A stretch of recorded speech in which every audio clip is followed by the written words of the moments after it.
উৎপাদন খরচ হচ্ছে 15 টাকা, এখন বেচতেছি 2 টাকা, 2.5 টাকা, 3 টাকা। এসব ধরেন সব ফেল দিচ্ছি কেটি কেটি। এই কপি চাষ করি অনেক ক্ষতিগ্রস্ত হয়ে গেছি, এ চাষ আর করব না। এই যে কপি করেছি আমরা, এই যে পর্যাপ্ত পরিমাণ খরচ, তাই এই খরচ করার পরেও 3 বিঘে জমি কেটে ফেল দিছি। আর কোনো রকম বাদ বাকি কিছু কিছু মোটামুটি ওই বাজারে দিচ্ছি 2.5 টাকা, 2 টাকা কেজি পাইছি। এই নিয়ে ভ্যান খরচ হয়নি বলে 3 বিঘে কপি কাটিই নেই। এবার শীতকালীন সবজি চাষে বাম্পার ফলন হলেও কৃষকরা দাম পাচ্ছে না পর্যাপ্ত, যে কারণে খেতেই নষ্ট হচ্ছে অনেক সবজি। 1 বিঘা জমিতে 30 থেকে 35 হাজার টাকা খরচ। এইবার কপি থাকবে ওখানে আপনার 5,000 পিস। এসব কপি সব লস, এসব ধরেন সব ফেল দিচ্ছি কেটি কেটি।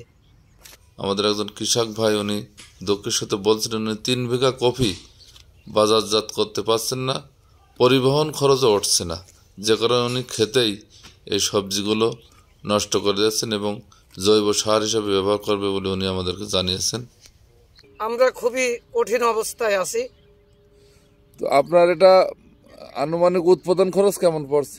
আনুমানিক উৎপাদন খরচ এবছর এক একটা চারা নেছে, প্রথম কিনেছিলাম 2.5 টাকা, তারপর 2 টাকা। ফুলকপির চারা লাগে 5,000। আর জোন খরচ তো পর্যাপ্ত পরিমাণে, সার কীটনাশক, এটা তো জনগণের বলা লাগবে না, এটা তো আপনারা সবাই জানেন কি পরিমাণ খাটনি, কি পরিমাণ হচ্ছে এর পিছনে শ্রম দিতে হয়। এই কপিটা উৎপাদন খরচ হচ্ছে 15 টাকা, এখন বেচতেছি 2 টাকা। কৃষকের মাথায় হাত, এখন কি করব, এখন করি ফেলেছি, আল্লাহ যেটা সহায় সেইটাই। আমার খেতে সব লস, সব লস খেতে, এসব কপি সব লস, এসব ধরেন সব ফেল দিচ্ছি কেটি কেটি। কৃষকদের দাবি এই সবজিগুলো যদি সংরক্ষণের ব্যবস্থা করা যেত সরকারিভাবে বা বেসরকারি কোনো কোম্পানির মাধ্যমে, তাহলে হয়তোবা সারা বছর এই সবজিগুলো বাংলাদেশের মার্কেটে অনেক সস্তা দামে এগুলো বিক্রয় করা যেত।